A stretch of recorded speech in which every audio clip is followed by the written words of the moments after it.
I can see the green Glasgow City Council bin lorry, which is right outside Queen Street Station at the corner of George Square. It appears to have come to a halt into the side of a wall. And I've just spoken to one eyewitness who said that what appeared to have happened was that the lorry driver was slumped over his wheel as if he had had a heart attack. The bin lorry came careering up the street, a very, very busy shopping street, of course, at this time of year, right in the heart of Glasgow.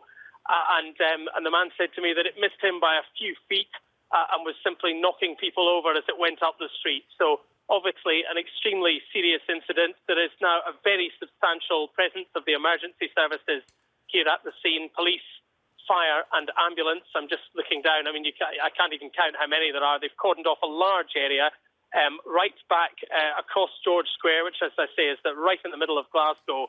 And it's obviously a very distressing scene for those people who witnessed what actually happened. We saw in 15 minutes or so someone being taken away on a stretcher. I think other people have been put into ambulances as well, although we've not seen that directly for ourselves. But clearly a very serious incident. And the man I spoke to said it was, as from his reading of what had happened from his own view, which was just a few feet away, he suspected that several people at least had been killed.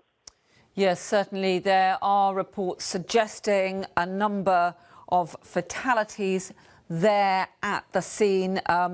What can you tell us about the response from the emergency services?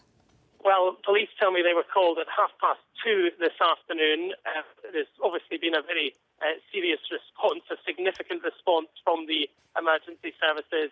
I'm just looking at the special operations team of the Scottish Ambulance Service who've been deployed even up to maybe 45 minutes after the crash. Other people were still arriving, fire brigades, police vehicles as well, still speeding to the scene.